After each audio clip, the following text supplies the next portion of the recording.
नाबालिका को मिलिला उचित न्याय। पुरी जिला कृष्णप्रसाद थाना अधीन जनीबुद्धि ग्राम में घटिथिबा अमानुषिक घटनार राय प्रकाश पाइला। मान्यवर कोर्ट अपराधी को 20 वर्ष जेल दंड सह 10,000 टंकार जोरिमाना करिसेंती। दोषी यदि जोरिमाना 10,000 टंका न देबे तेबे अधिक 6 मास जेल दंड भोगिबे। नाबालिका पीड़िता को ओडिशा विक्टिम कंपनसेशन स्कीम रे 7 लाख टंकार क्षतिपूरण देबाको आदेश करिसेंती मान्यवर कोर्ट।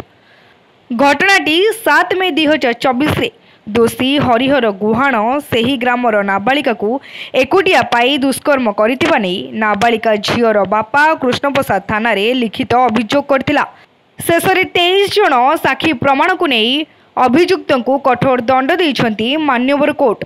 शेषरे पीड़िता नाबालिका को उचित न्याय मिलिला बोली साधारण रे चर्चा होउची। कृष्णप्रसाद केस नंबर 6924 हजारी पहाड़ का इनफॉर्मेशन केस होता कृष्णप्रसाद केस नंबर 1 दफा 376 आईपीसी और section 4 of the section 4 of POCSO act.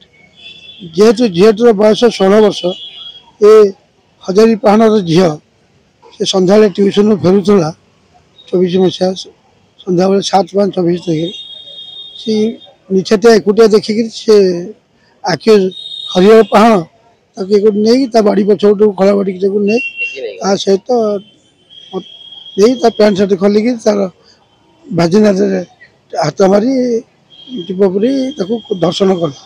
दर्शन कला झी आसिक कांदिक घरे कहला झी एम गले पचारे तुम वयस्क लोक एमती सब दादा से घर लोक बाड़ी बुड़े पार्टी पट्टी न कले मारदेव धमक से आसिक थाना जनइला। थाना केस गला थाना चार्जसीट देले कोर्ट विचार कि 23 साक्षी प्रमाण 23 जन निगला सब प्रमाण से दंड है से 376 आईपीसी रेड सेक्शन 4(2) रे 20 वर्ष तक दंड कराला। एडीजे स्पेशल जज पोक्सो से 4 वर्ष 20 वर्ष तक दंड विधा कले और 10 वर्ष 10,000 टका जोरिमाना कले। अनादेय 6 मास अधिक दंड एवं विक्टिम की झीटी अत्याचार कराला कंपनसेशन विक्टिम कंपनसेशन एक्ट रे 7 लाख टका आवड़ कराला सी पाइबा कोर्ट पठेले कोर्ट की कंटम कंपनी granted to victim under section 36 POCSO तो ओडिशा विक्टिम कंपनसेशन स्कीम रे कोर्ट आवड़ कले 7 लाख टका। पुरीरू रविनारायण जेना निराकार महानगर रिपोर्ट तीर्थक्षेत्र लाइव।